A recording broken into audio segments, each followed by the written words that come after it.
Mengenali 4 bentuk kekerasan dalam rumah tangga dan cara menyikapinya. Kekerasan dalam rumah tangga tidak hanya berupa tindakan fisik, tetapi juga kekerasan secara psikologis dan seksual. Bukan hanya cedera, masalah kesehatan mental bahkan kematian mengintai korban tindakan ini. Oleh karena itu, lindungi diri dengan mengenali bentuk-bentuk dan cara menyikapinya. Kekerasan dalam rumah tangga atau biasa disebut KDRT adalah segala bentuk ancaman, pelecehan, dan kekerasan antara dua orang yang terikat dalam hubungan pernikahan atau anggota keluarga lain, misalnya anak. Siapapun berpeluang menjadi pelaku atau korban KDRT, walaupun kenyataannya sebagian besar korbannya adalah wanita. Di sisi lain, pria juga bisa menjadi korban kekerasan, terutama pria yang dalam hubungan sesama jenis. Situasi ini bisa menjadi lebih sulit bagi pria karena mereka tidak ingin disebut lebih lemah dari pasangannya. Ancaman dengan senjata yang berujung pada kematian adalah risiko terbesar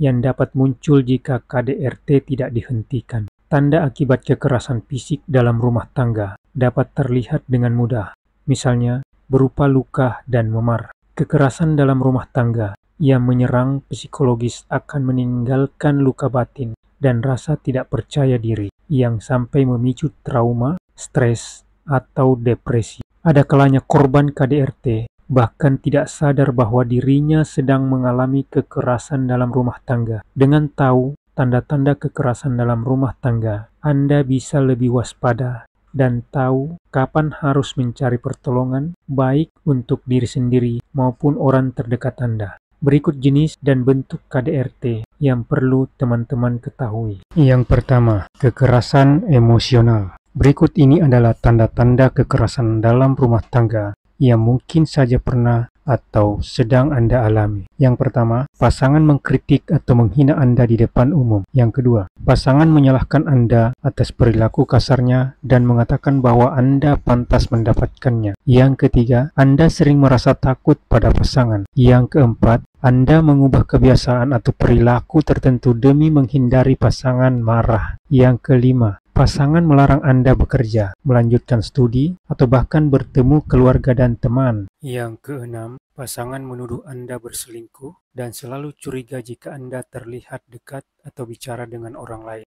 Yang ketujuh, pasangan selalu haus perhatian dengan alasan-alasan yang tidak rasional. Yang kedelapan, pasangan sering tidak mengerti perasaan Anda dan membuat Anda percaya kalau apa yang Anda rasakan atau katakan selalu salah. Bagian kedua, intimidasi dan ancaman. Selain melakukan kekerasan secara emosional, pasangan yang melakukan KDRT biasanya kerap melakukan intimidasi atau ancaman kepada pasangannya, seperti 1. Pasangan pernah membuang atau menghancurkan barang milik Anda. Yang kedua, pasangan terus-menerus mengikuti dan ingin tahu keberadaan Anda. Yang ketiga, pasangan mengancam akan membunuh dirinya sendiri atau membunuh anak Anda. Yang keempat, pasangan selalu memeriksa benda-benda pribadi Anda atau membaca pesan singkat dan surat elektronik Anda.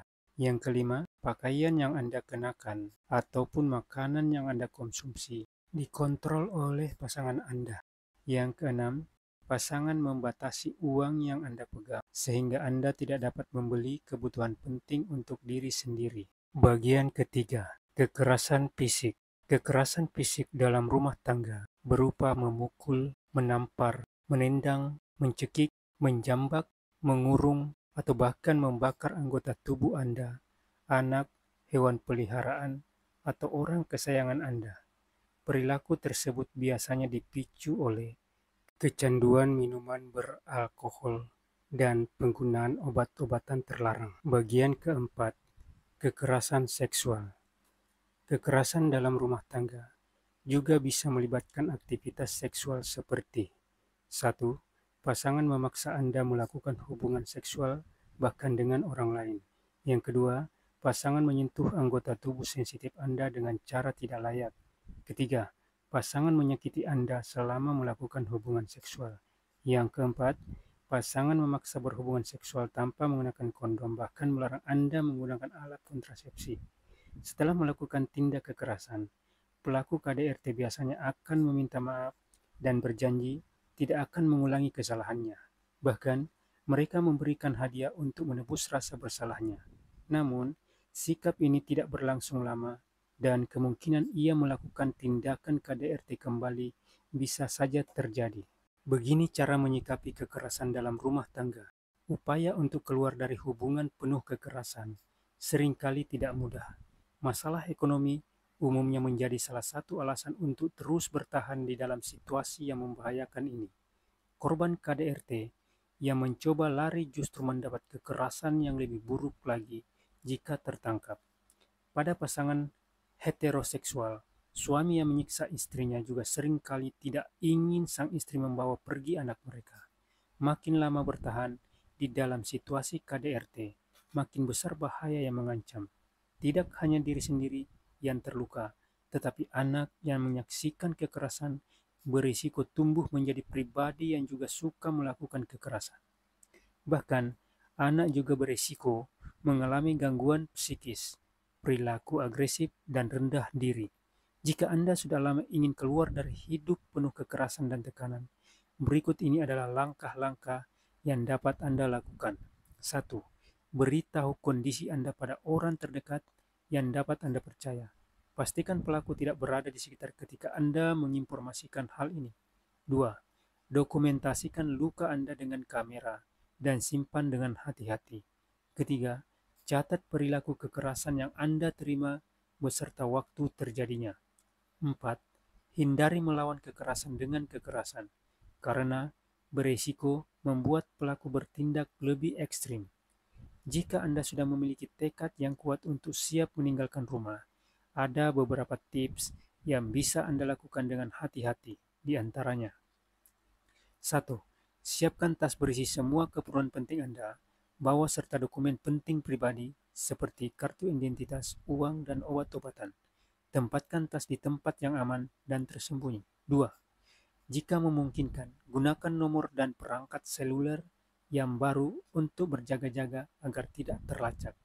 Ketiga, sebisa mungkin ganti kata kunci untuk mengakses surat elektronik Anda dan hapus segala informasi pencarian yang Anda akses melalui internet.